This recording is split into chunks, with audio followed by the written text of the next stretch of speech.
Bueno, muchísimas gracias a todos y a todas por estar aquí en ya la última sesión antes de las conclusiones de este encuentro de Recommons y de la iniciativa también de la tasa COVID. Hoy, esta tarde, justamente tocaba hablar un poco de la tasa COVID. La presenté ayer, más o menos, de forma somera y pudimos conversar un poco, ¿no?, de en qué contexto encajaba, ¿no?, esta propuesta política, ¿no?, en un contexto de crisis sistémica. Y yo creo que esto es importante. Esto no es simplemente una crisis económica, es una crisis sanitaria, sino que estamos ante una crisis sistémica en todos los órdenes, tanto del capitalismo como también una crisis civilizatoria con el elemento de la emergencia climática encima de la mesa como una cuestión central. E incluso muchas personas hablan de esta pandemia en cierta medida como un ensayo de lo que puede ser luego una crisis ecológica profunda como la que nos estamos encontrando, ¿no? Ante esto, una crisis en donde hay un elemento que yo creo que venía de largo, ¿no?, que es ese proceso de incremento sustantivo de la desigualdad, de una desigualdad feroz, que ya no solo es una desigualdad norte-sur, como estábamos acostumbrados, sino que es una desigualdad también creciente y alarmante también dentro del propio norte, en donde se construyen diferentes islas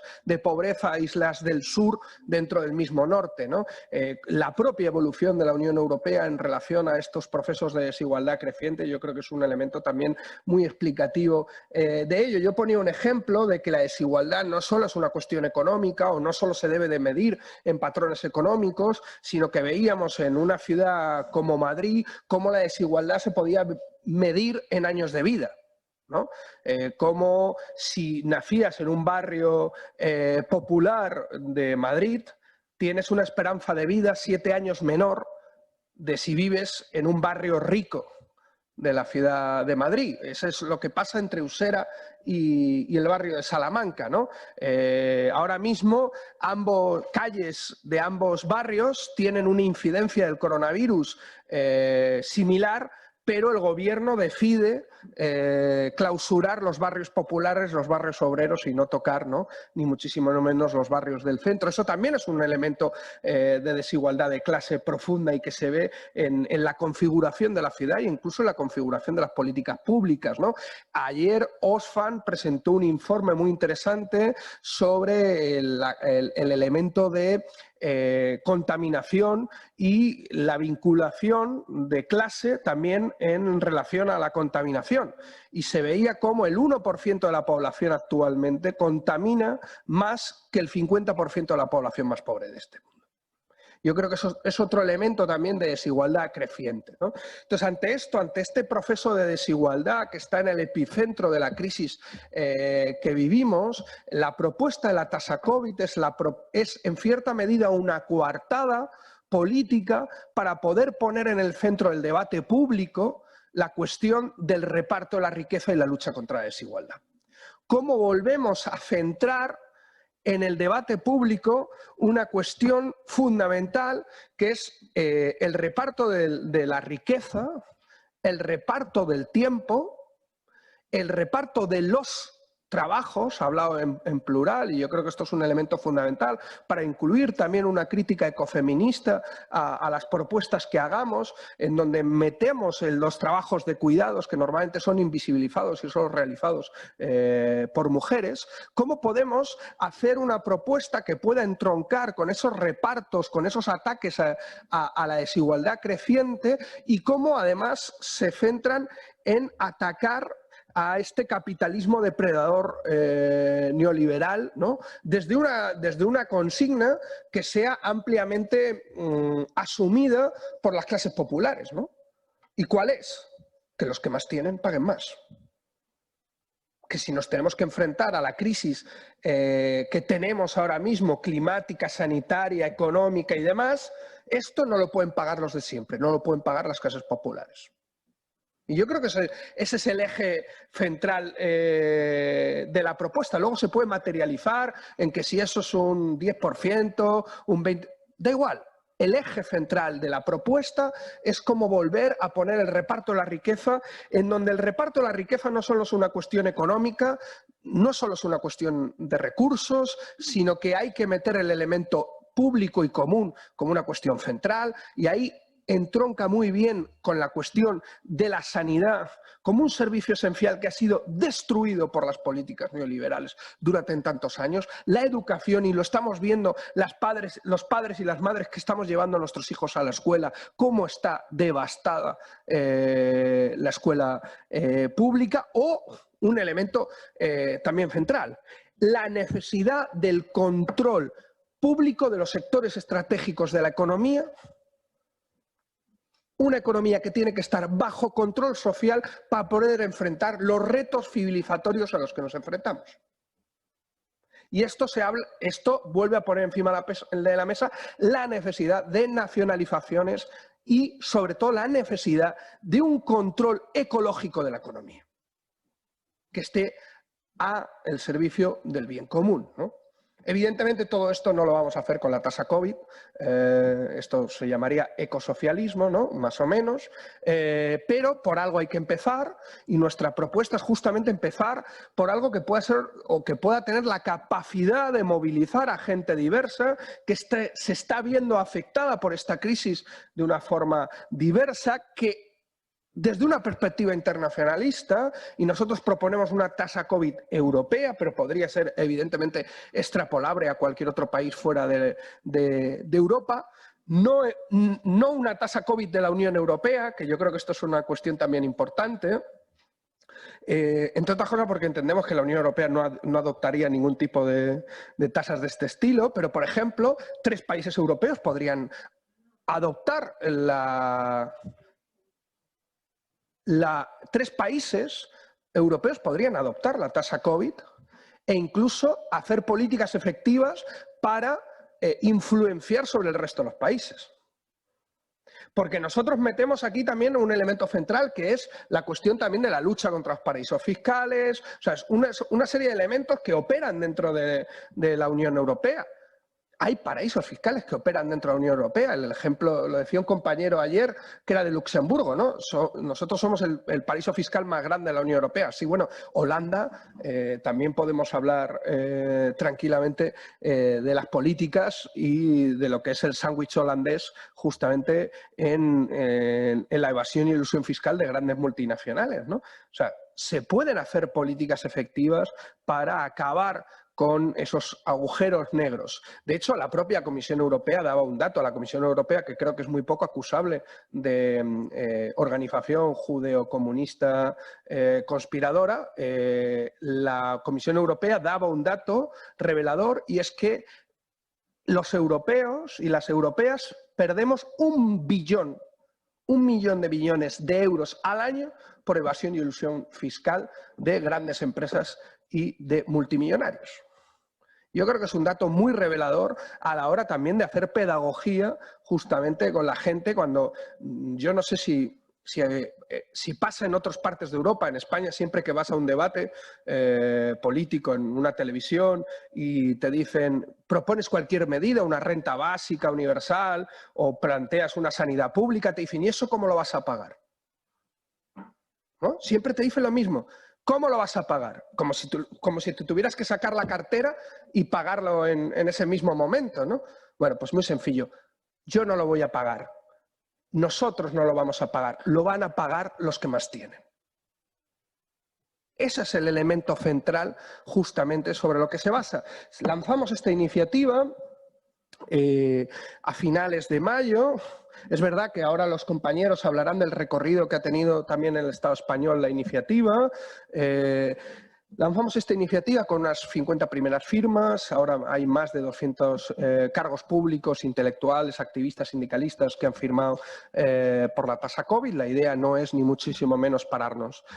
Ahí lo podéis ver todos en tasacovid.org, taxcovid.org, lo tenéis en 8 idiomas el manifiesto, las diferentes firmas que hay bastante gente de Bélgica y de otros países, tenemos firmas de 14 países europeos, donde entra también otro gran paraíso fiscal como es Suiza, donde hay también compañeras y compañeros que han firmado justamente por una iniciativa de estas características, y la idea de esta sesión será ver cómo seguimos avanzando, ¿no? ¿Qué debilidades tiene la propuesta? La propuesta no es perfecta, la propuesta no está cerrada, la propuesta es totalmente enmendable, se pueden aportar, mejorar y cambiar cosas, se pueden agregar. Hay otros compañeros y otras organizaciones que han lanzado ideas muy parecidas, ¿no? Luego compañeros del PTB pues hablarán de la propuesta que han hecho en Bélgica, hay compañeros en Irlanda que quieren lanzar una propuesta similar.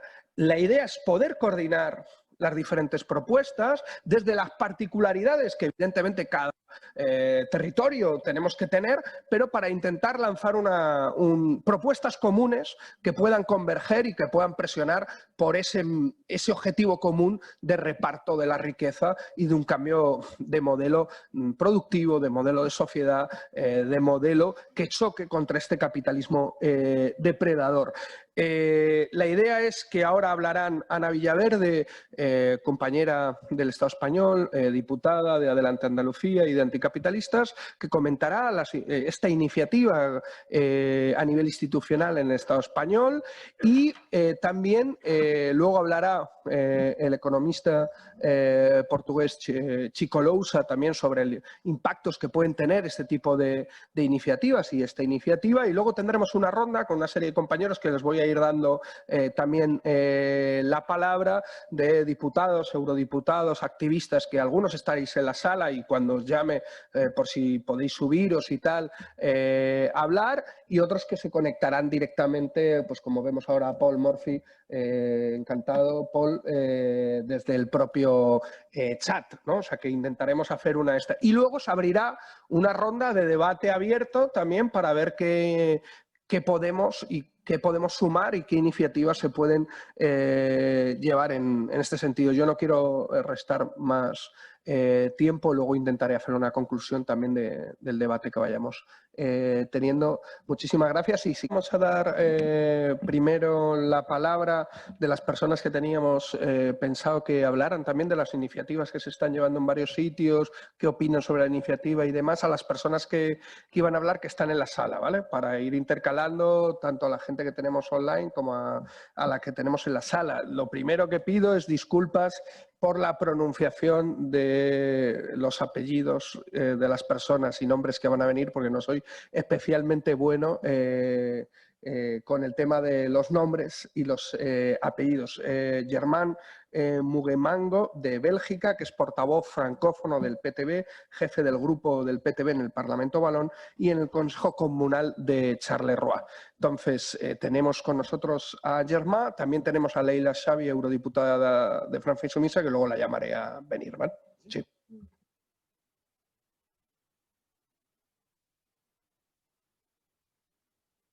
Ah, ok. Merci. D'abord, merci pour votre invitation. Donc, mon vrai nom est Germain Mugemagango, mais c'est compliqué. Vraiment, tout excusé. Donc, un grand merci pour l'invitation. D'abord, évidemment, je pense que c'est vraiment essentiel de parler de la taxe Corona. La première raison pour laquelle c'est essentiel, c'est qu'on doit quand même se rendre compte que la crise dans laquelle on est actuellement, c'est une crise qui est, et ça a été dit, encore plus importante que la crise qu'on a vécue en 2008. Donc, un chiffre interpellant pour évoquer ça, on est actuellement à un taux d'endettement global au niveau mondial de 322%.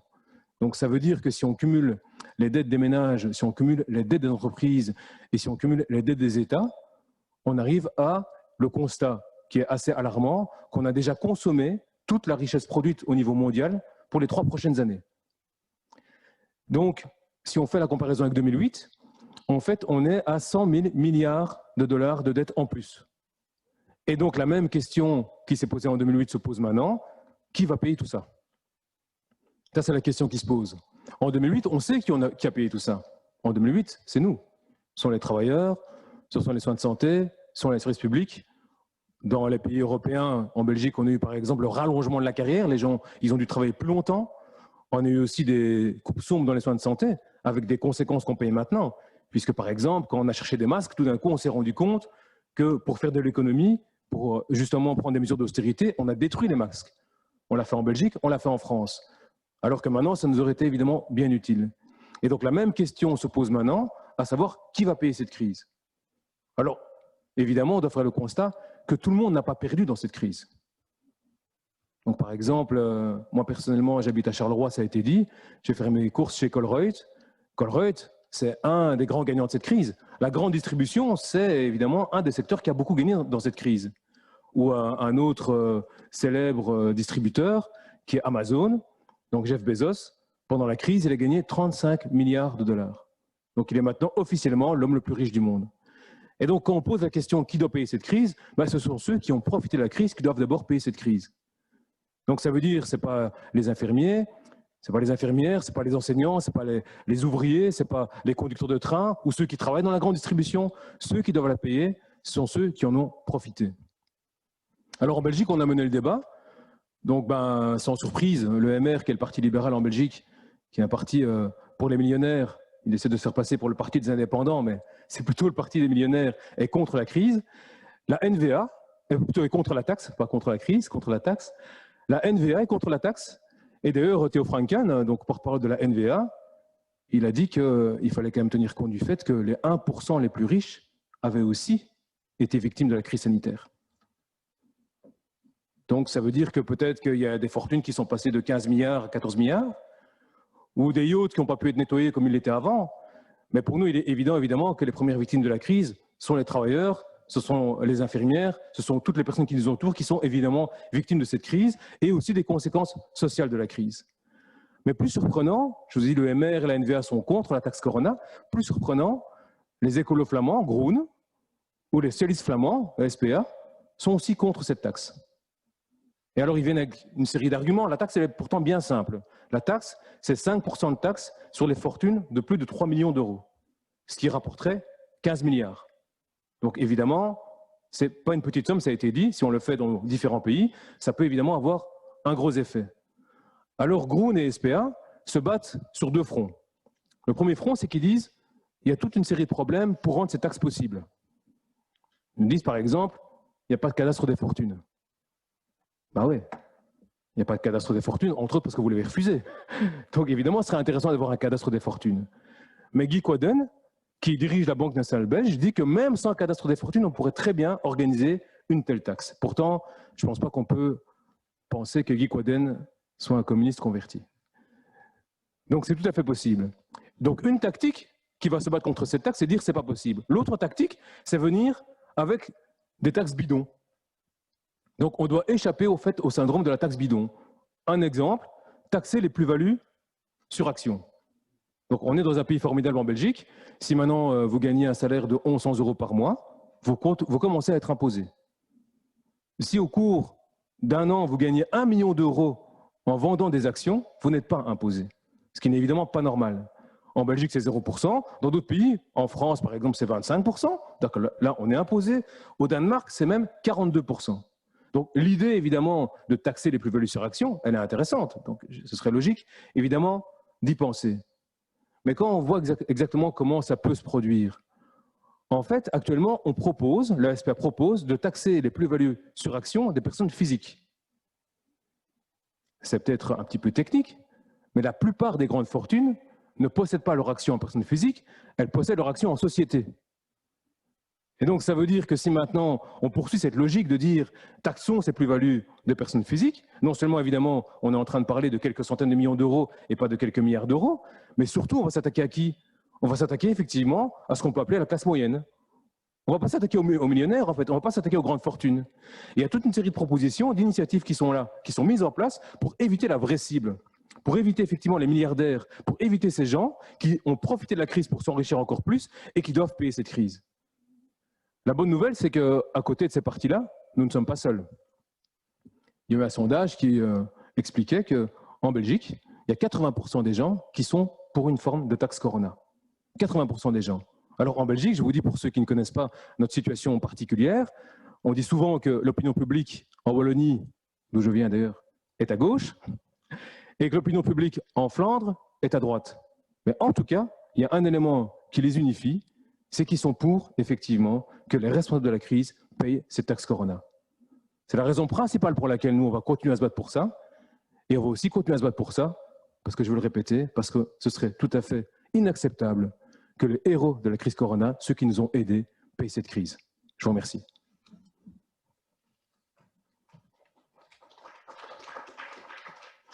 Je ne sais pas si je...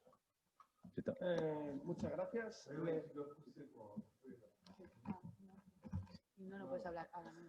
Muchas gracias. Le doy ahora la palabra y el paso también a la eurodiputada de Francis Sumisa, Leila Xavi.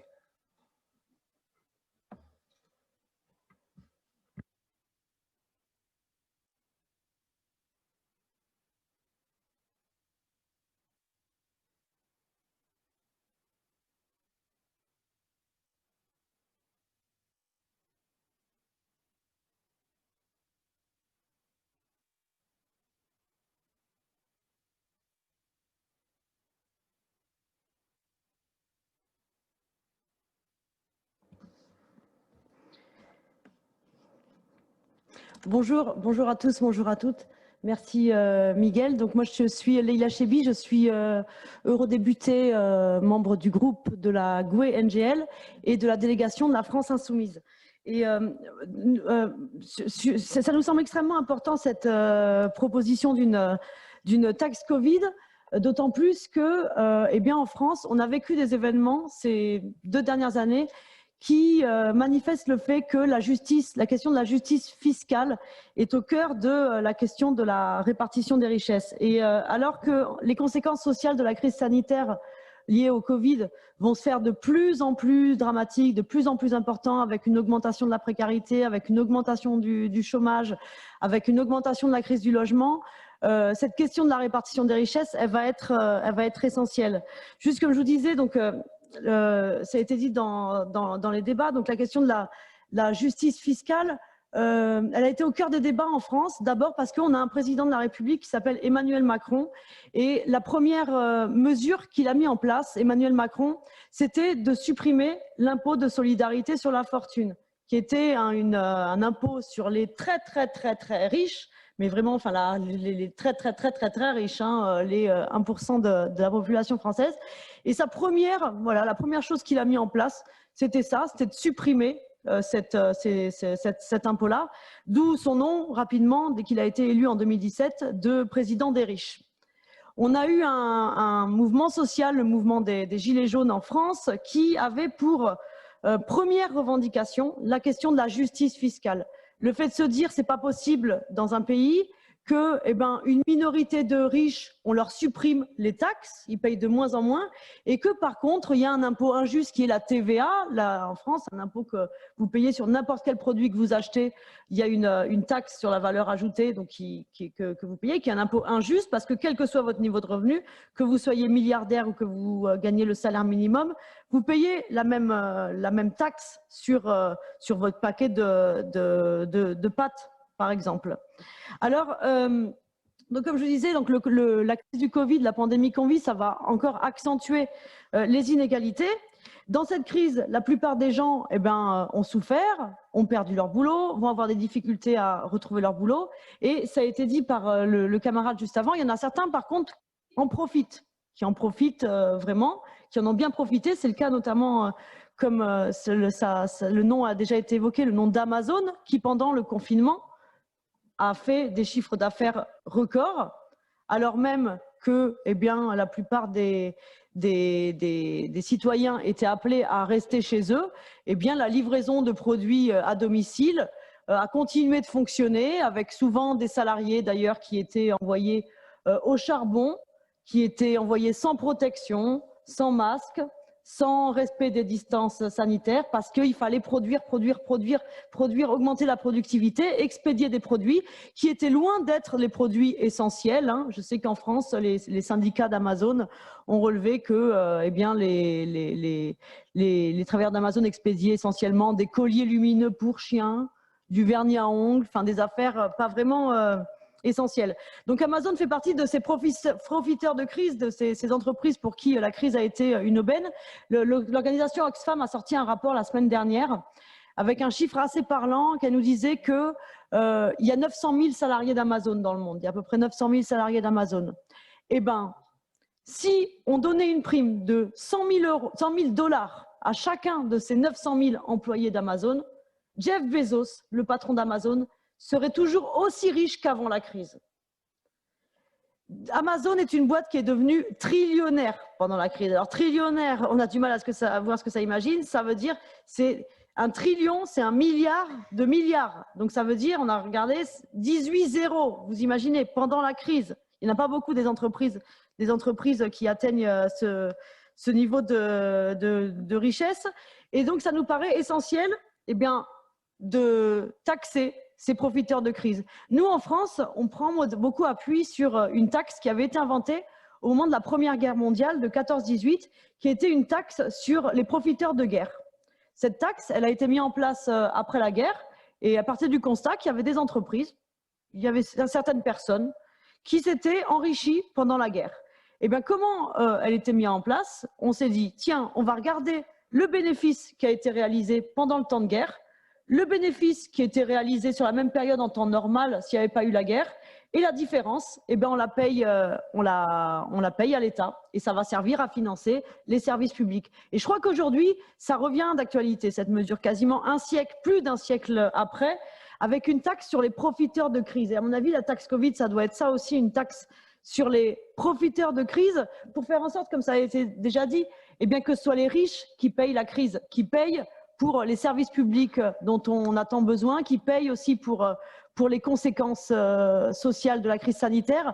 Et ça nécessite d'aller à rebours de ce qui a été fait dans un certain nombre d'États membres, qui consiste plutôt à financer avec de l'argent public, à donner des subventions à des entreprises sans aucune contrepartie, ni sociale, ni environnementale, pour des entreprises qui annoncent, quelques semaines après avoir touché les subventions, eh bien, des plans massifs de licenciement. C'est pour ça que ça nous apparaît extrêmement important, cette taxe sur les profiteurs de crise, cette taxe Covid, en tant qu'outil de redistribution pour permettre la répartition des richesses qui est la seule à même de nous permettre de sortir de cette crise et de ses conséquences sociales désastreuses.